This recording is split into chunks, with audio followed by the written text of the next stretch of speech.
वो कहते हैं ना, अगर किसी चीज़ को शिद्दत से चाहो तो पूरी कायनात तुम्हें उससे मिलाने में लग जाती है। तो ऐसी एक कहानी है किरण और सागर की। आज 5 साल बाद फिर वही आवाज़ सुनाई दी। हवा में फिर वही खुशबू थी, लेकिन सब कुछ बदल चुका था। उसे देख के ऐसा लगा मानो ज़िंदगी मुझसे बोल रही है, तू अभी भी ज़िंदा है, तू अब भी ख्वाब देख सकता है, तू अकेला नहीं है अब। लेकिन फिर भी मन में कहीं डर था कि कहीं ये सपना तो नहीं है जो आँख खुलते ही टूट जाएगा। मन में हज़ार सवाल चल रहे थे कि तभी वो सामने से आकर बोली, हाय कैसे हो। सागर तो उसे बस देखता ही रह गया और फिर वो बोली, हेलो कैसे हो, कुछ बोलो। सागर हड़बड़ाहट में बोला, मैं तो ठीक हूँ, तुम कैसी हो। वो बोली, ठीक हूँ, तुम इस कंपनी में जॉब करते हो।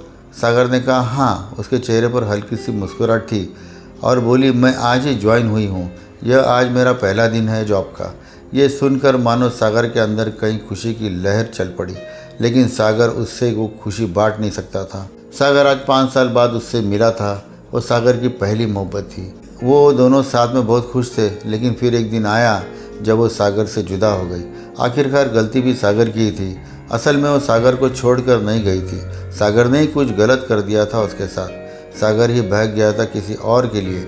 लेकिन वो कहते हैं ना, प्यार अगर सच्चा हो तो बुरे से बुरे इंसान को बदल देता है। ऐसा ही कुछ हुआ सागर के साथ। सागर किरण को भूल के भी नहीं भुला पाया था और फिर आज 5 साल बाद वो उसके सामने है।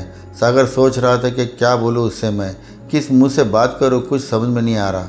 वो सागर के ही ऑफिस में अभी नई नई ज्वाइन हुई है और वो उसका सीनियर है। वह रोज़ ऑफिस आते हैं, काम करते हैं और घर जाते हैं। 1 महीना हो गया था कि किरण ने सागर से एक बार भी बीती हुई ज़िंदगी के बारे में बात नहीं की थी। एक दिन जब शाम को ऑफिस से निकलने के लिए टाइम हुआ तो बहुत बारिश हो रही थी और सागर के पास छाता भी नहीं था। सागर ऑफिस में ही वेट कर रहा था कि बारिश रुकने के लिए। तभी किरण ऑफिस से निकल रही थी और सागर को बैठा देखकर पूछा, तुम्हें घर नहीं जाना? तो सागर ने कहा, घर तो जाना है, लेकिन आज छाता नहीं लाया हूँ। बाहर बहुत तेज़ बारिश हो रही है, इसलिए वेट कर रहा हूँ कि बारिश रुकने का। फिर थोड़ा रुककर बोली, मेरे पास छाता तो है, तुम चाहो तो बस स्टैंड तक तुमको मैं छोड़ सकती हूँ।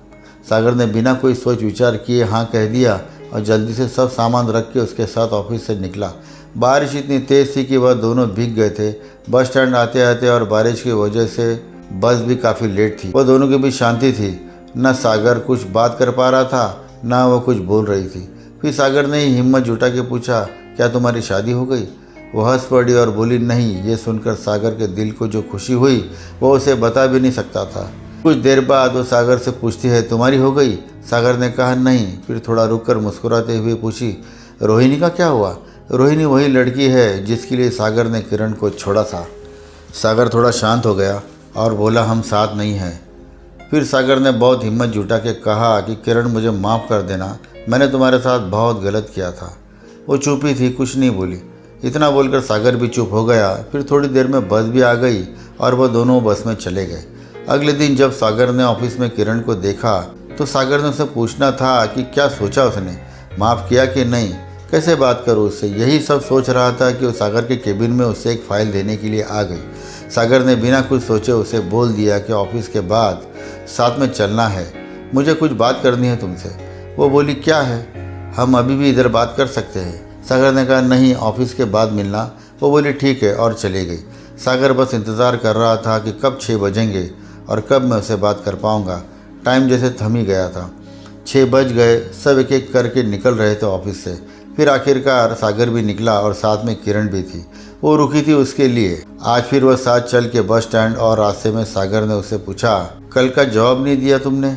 वो शांत ही थी। कुछ देर बाद बोली, किस बात का जवाब? क्या जवाब दूं मैं? गए तो तुम थे मुझे छोड़ के और अब मुझे फिर से वो सब कुछ नहीं चाहिए, तो माफ़ी का सवाल जवाब की बात ही नहीं बनती। सागर ने उसे बहुत मनाने की कोशिश की, लेकिन वो नहीं मानी। 5 महीने हो गए थे उन्हें एक ही ऑफिस में काम करते हुए, लेकिन वह दोनों ही अब एक दूसरे से बात नहीं करते थे। उस दिन के बाद सागर ने बहुत बार कोशिश किया कि किरण को मना ले, उससे ये कह सके कि हाँ मुझसे गलती हो गई थी, लेकिन मैं तुम्हारे बिना नहीं रह पा रहा हूँ। तुम इस ऑफिस में ज्वाइन हुई उससे पहले से ही मैं तुम्हें कांटेक्ट करने की बहुत कोशिश की थी, लेकिन नहीं हुआ। और जब तुम इस ऑफिस में आई तो मेरी खुशी का कोई ठिकाना ही नहीं रहा। लेकिन मेरी तुमसे बात करने की हिम्मत नहीं होती थी। मुझे पता था कि तुम अब भी मुझसे प्यार करती हो, लेकिन कहती नहीं हो। एक दिन सागर ने कुछ सोचा और ऑफिस में आकर सबको अपनी शादी की खबर दे दी और कहा कि अगले महीने मेरी शादी होने वाली। ये सुनकर ऑफिस में सब सागर को बधाई देने के लिए आए, लेकिन किरण नहीं आई। शाम को सागर खुद उसके पास गया और पूछा, क्या तुम्हें खुशी नहीं हो रही है कि मेरी शादी होने वाली है? वो बोली, क्यों नहीं, मैं तो बहुत खुश हूँ कि तुम शादी करने जा रहे हो और एक नई ज़िंदगी की शुरुआत करने जा रहे हो। फिर सागर ने पूछा कि तुम मुझे बधाई देने क्यों नहीं आई, जबकि सब लोग ऑफिस में आए हुए थे? बहुत काम था, ऐसा उसने कहा, और मैं बहुत बिजी थी। सागर ने कहा, ठीक है, और वह वहाँ से चला गया। 2 दिन बाद रात को किरण का मैसेज आया कि क्या तुम सच में शादी कर रहे हो अगले महीने? सागर ने कहा, हाँ। अगले दिन किरण ऑफिस में ही नहीं आई। सागर सोच में पड़ गया कि क्या हो गया, वो आई क्यों नहीं। फिर उसने अपने कलीग को कहा कि किरण को फ़ोन करके पूछे कि वो ऑफिस क्यों नहीं आई। उसने फ़ोन किया तो पता चला कि उसे बहुत तेज़ बुखार है और वो घर पर अकेली है। सागर तभी ऑफिस से निकल गया उसके घर जाने के लिए। रास्ते में वह फ़ोन करके उसके घर का पता पूछा और जितनी जल्दी हो सके वहाँ वो पहुँचा।